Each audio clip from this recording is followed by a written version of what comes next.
Y'all, this is a little spicy, but I have thoughts. I feel like I should save this for a live. I'm not coming for people who are thinking about this. I'll talk to you. What I have a problem with is the fact that if you are running for president, you are the de facto leader of your party. And first of all, trust me on this. I run as a third-party candidate in New York. I'm also run as a working families party candidate in addition to running as a Democrat.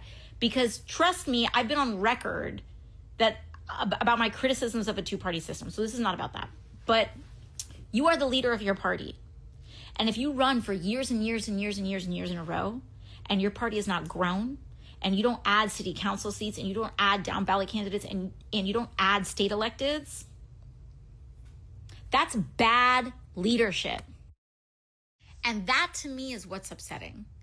Because if you have been your party's nominee for 12 years in a row, 4 years ago and 4 years before that and 4 years before that, and you cannot grow your movement pretty much at all and can't pursue any successful strategy, and all you do is show up once every 4 years to speak to people who are justifiably pissed off, but you're just showing up once every 4 years to do that, you're not serious. You're not to me, it does not read as authentic. It reads as predatory. I'm sorry. I'm just saying it. Because as a person, I endorse working families party candidates. I endorse DSA candidates. I take risks, and I endorse even in primaries against Democrats when it's merited. What does this person do to grow power for the... I'm not mean. I'm from New York. There's a difference, okay? We are not mean. We are saving other people's time and energy and resources. We're looking out for you, okay? We're looking out for you.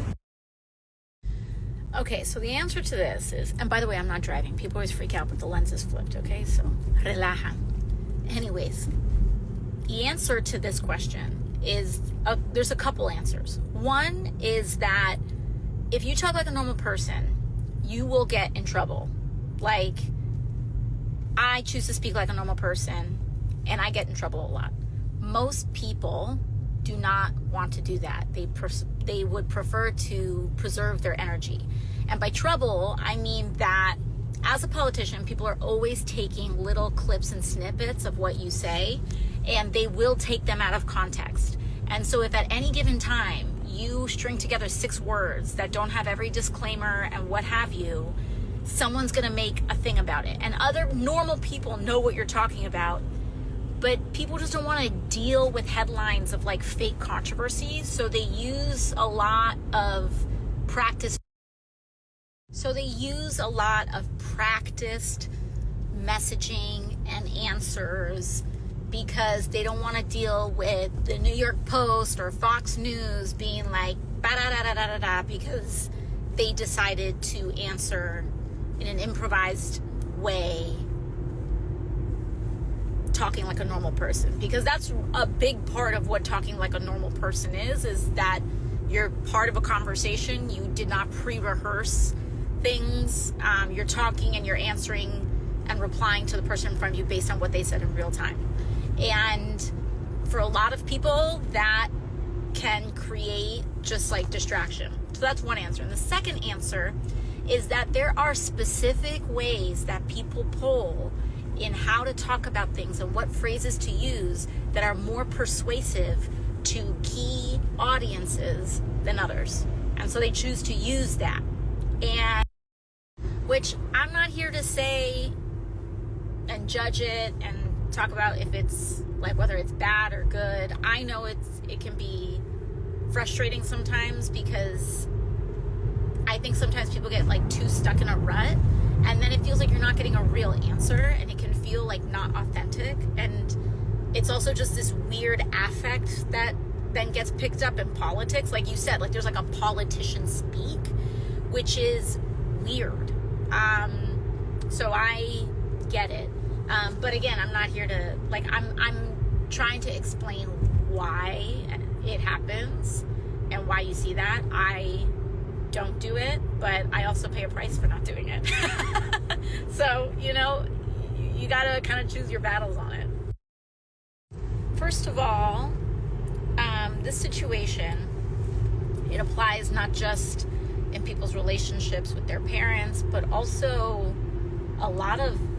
I speak and hear from a lot of women all over the country that have concerns about voting and differences with men in their life. And I think the first thing that is really important is that your vote is completely confidential.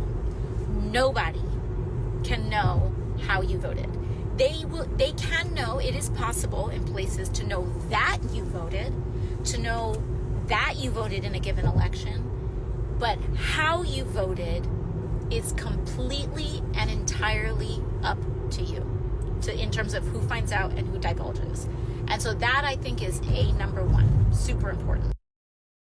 Secondly, in terms of the brass tacks, how do you do it? The first thing you want to do is register to vote. So some places, but not every place, you can't always just show up on election day and try to vote. You need to register to vote beforehand. So you can do that. Go to iwillvote.com, register to vote. When you register to vote, you will get your voting location, or if you're able to, you can also mail in or early vote. And you can get all that information depending on what state you're in. But start off by registering to vote at iwillvote.com, or you can check your registration, because sometimes people's registrations, the state will mess things up. A lot of states are looking at that. So no matter, even if you've already registered, check your registration, go to iwillvote.com and follow the instructions.